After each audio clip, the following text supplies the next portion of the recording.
ಮೊಘಲ್ ಸಾಮ್ರಾಜ್ಯದ ಮಹಾರಾಜ ಅಕ್ಬರ್ ಅವರಿಗೆ ಸಮಯ ಸಿಕ್ಕಾಗೆಲ್ಲ ಅವರ ಆಸ್ಥಾನದ ಪಂಡಿತರ ಜೊತೆ ಏನಾದರೂ ವಿಷಯದ ಬಗ್ಗೆ ಚರ್ಚೆ ಮಾಡ್ತಾಯಿದ್ರು. ಹೀಗೆ ಒಂದಿನ ಅವರು ಪಂಡಿತರ ಜೊತೆ ಮಾತಾಡುವಾಗ ಮಗು, ಕಾಯಿ ಮತ್ತು ಹಲ್ಲು ಈ ಮೂರರಲ್ಲಿ ಯಾವುದು ಶ್ರೇಷ್ಠ ಅಂತ ಕೇಳ್ತಾರೆ.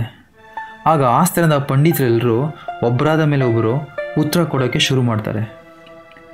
ಒಬ್ಬ ಪಂಡಿತರು ಹೀಗೆ ಹೇಳ್ತಾರೆ, ಪ್ರಭು, ಮಗುವಿನಲ್ಲಿ ಗಂಡು ಮಗುನೇ ಶ್ರೇಷ್ಠ.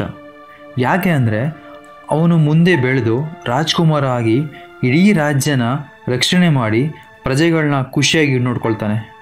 ಆದ್ದರಿಂದ ಗಂಡು ಮಗುನೇ ಬಹಳ ಶ್ರೇಷ್ಠ ಅಂತ ಹೇಳ್ತಾರೆ. ಆಗ ಇನ್ನೊಬ್ಬ ಪಂಡಿತರು ಹೀಗೆ ಹೇಳ್ತಾರೆ, ಮಹಾಪ್ರಭುಗಳೇ, ಕಾಯಿಗಳಲ್ಲಿ ತೆಂಗಿನಕಾಯಿ ತುಂಬ ಶ್ರೇಷ್ಠವಾದದ್ದು. ಯಾಕೆ ಅಂದರೆ ಅದನ್ನು ಈ ಪೂಜೆ ಪುನಸ್ಕಾರಗಳಲ್ಲಿ ಬಳಸ್ತಾರೆ ಅಂತ ಹೇಳ್ತಾರೆ. ಮತ್ತೊಬ್ಬ ಪಂಡಿತರು, ಪ್ರಭು, ಮನುಷ್ಯರ ಹಲ್ಲು ಹುಟ್ಟುತ್ತೆ, ಹಾಗೇ ಬಿದ್ದೋಗುತ್ತೆ, ಅದರಿಂದ ಏನೂ ಪ್ರಯೋಜನ ಇಲ್ಲ. ಆದರೆ ಆನೆಗಳ ಹಲ್ಲು ಬಹಳ ಶ್ರೇಷ್ಠ. ಯಾಕೆ ಅಂದರೆ ಅದನ್ನು ಆಟ ಸಾಮಾನು ಮಾಡೋಕ್ಕೆ, ಅಲಂಕಾರ ವಸ್ತುಗಳನ್ನ ಮಾಡೋಕ್ಕೆ ಮತ್ತು ದೇವರ ಮೂರ್ತಿಗಳನ್ನ ಮಾಡೋಕ್ಕೆ ಉಪಯೋಗಿಸ್ತಾರೆ ಅಂತ ಹೇಳ್ತಾರೆ. ಬೇರೆ ಪಂಡಿತರೆಲ್ಲ ತಮ್ಮ ತಮ್ಮ ಉತ್ತರ ಹೇಳೋ ತನಕ ಬೀರ್ಬಲ್ ಸುಮ್ಮನೆ ಸೈಲೆಂಟಾಗಿ ಕೂತಿರ್ತಾರೆ. ಬೀರ್ಬಲ್ನನ್ನು ನೋಡಿ ಮಹಾರಾಜ ಅಕ್ಬರ್ ಹೇಳ್ತಾರೆ, ಯಾಕೆ ಬೀರ್ಬಲ್ ಸೈಲೆಂಟಾಗಿ ಕೂತಿದ್ದೀರಾ? ನಿಮ್ಮ ಉತ್ತರ ಏನು ಅಂತ ಹೇಳಿ ಅಂತ ಕೇಳ್ತಾರೆ. ಆಗ ಬೀರ್ಬಲ್ ಎದ್ದು ನಿಂತು ಹೇಳ್ತಾರೆ, ಮಹಾರಾಜ, ಈ ಪಂಡಿತರು ಹೇಳ್ತಿರೋ ಎಲ್ಲ ಉತ್ತರ ತಪ್ಪು. ಅವರೆಲ್ಲ ಬರೀ ನಿಮ್ಮನ್ನು ಮೆಚ್ಚಿಸೋಕೆ ಈ ಉತ್ತರಗಳನ್ನ ಹೇಳ್ತಾ ಇದ್ದಾರೆ ಅಂತ ಹೇಳ್ತಾರೆ. ಬೀರ್ಬಲ್ ಮಾತನ್ನು ಕೇಳಿದ ಪಂಡಿತರು ತಮ್ಮ ತಮ್ಮಲ್ಲೇ ಮಾತಾಡ್ಕೊಳ್ತಾ ಇರ್ತಾರೆ. ಸಭೆಯಲ್ಲಿ ಕೋಲಾಹಲ ಶುರುವಾಗುತ್ತೆ.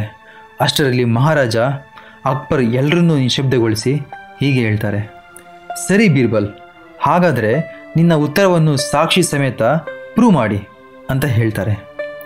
ಬೀರ್ಬಲ್ ನಗುತ್ತಾ ಅವನ ಉತ್ತರವನ್ನು ಹೇಳ್ತಾನೆ, ಮಹಾರಾಜ, ಮಗುವಿನಲ್ಲಿ ಗೋಮಾತೆಯ ಮಗ ಬಸವಣ್ಣನೇ ಶ್ರೇಷ್ಠ.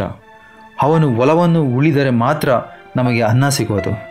ಅವನಿಲ್ಲ ಅಂದರೆ ನಾವು ಹಸಿವಿನಿಂದ ಸಾಯಬೇಕಾಗುತ್ತೆ. ಅವನಿಲ್ಲ ಅಂದರೆ ಯಾವ ರಾಜ ಯುವರಾಜನು ನಮ್ಮನ್ನು ಹಸಿವಿನಿಂದ ಕಾಪಾಡೋಕ್ಕೆ ಸಾಧ್ಯನೇ ಇಲ್ಲ. ಅದಕ್ಕೆ ಮಗುವಿನಲ್ಲಿ ಬಸವಣ್ಣನೇ ಶ್ರೇಷ್ಠ ಅಂತ ಹೇಳ್ತಾರೆ. ಪ್ರಭು, ಕಾಯಿಗಳಲ್ಲಿ ಹತ್ತಿಕಾಯಿನೇ ಶ್ರೇಷ್ಠ.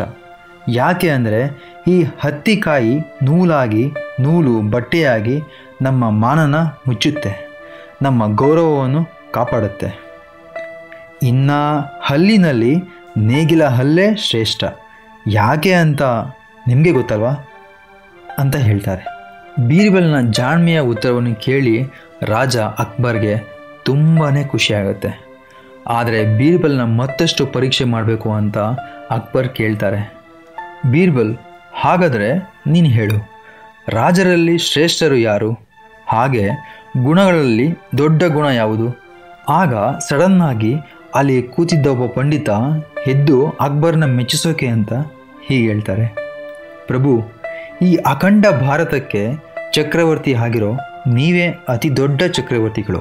ಹಾಗೆ ವಿದ್ಯೆ ಅನ್ನೋದು ಗುಣಗಳಲ್ಲೇ ದೊಡ್ಡ ಗುಣ ಅಂತ ಹೇಳ್ತಾರೆ. ಪಂಡಿತರ ಉತ್ತರ ಕೇಳಿ ಬೀರ್ಬಲ್ ಒಳಗೊಳಗೆ ನಗುತ್ತಿದ್ದ. ಅವನ ಸರದಿ ಬಂದಾಗ ಹೀಗೆ ಹೇಳ್ತಾನೆ, ಮಹಾರಾಜ, ನೀವು ಭಾರತದ ಸಾಮ್ರಾಟರು ಅನ್ನೋದರಲ್ಲಿ ಯಾವುದೇ ಸಂಶಯವೇ ಇಲ್ಲ. ಆದರೆ ರಾಜರಲ್ಲೇ ಶ್ರೇಷ್ಠ ರಾಜ ಅಂದರೆ ಅದು ಮೇಘರಾಜ. ಆತ ಮನಸ್ಸು ಮಾಡಿಲ್ಲ ಅಂದರೆ ಮಳೆನೂ ಆಗಲ್ಲ, ಮಳೆ ಇಲ್ಲ ಅಂದರೆ ಬೆಳೆ ಬರಲ್ಲ. ಅದರಿಂದ ನಮ್ಮ ರಾಜ್ಯದ ಖಜಾನೆನೂ ತುಂಬಲ್ಲ. ಎಲ್ಲರೂ ಹಸಿವು ಬಡತನದಿಂದ ಒದ್ದಾಡಬೇಕಾಗತ್ತೆ. ಹಾಗಾಗಿ ರಾಜರಲ್ಲೇ ಮೇಘರಾಜನೇ ಶ್ರೇಷ್ಠ ಅಂತ ಹೇಳ್ತಾರೆ. ಹಾಗೆ ಗುಣಗಳಲ್ಲಿ ದೊಡ್ಡ ಗುಣವೆಂದರೆ ಅದು ಧೈರ್ಯ ಮಹಾರಾಜ. ಧೈರ್ಯ ಹೊಂದಿದ್ರೆ ಏನು ಬೇಕಾದರೂ ಗೆಲ್ಲಬಹುದು ಅಂತ ಹೇಳ್ತಾರೆ. ಬೀರ್ಬಲ್ನ ಉತ್ತರಗಳಿಗೆ ರಾಜ ಅಕ್ಬರ್ ತುಂಬ ಖುಷಿಪಟ್ಟು ಅವನನ್ನು ಹಾಡಿ ಹೊಗಳ್ತಾರೆ. ಇದಾಗಿತ್ತು ಬುದ್ಧಿವಂತ ಬೀರ್ಬಲ್ನ ಇನ್ನೊಂದು ಕತೆ. ನಿಮಗೆ ಈ ಕತೆ ಇಷ್ಟ ಆಗಿದೆ ಅಂತ ಅಂದ್ಕೊಳ್ತೀನಿ.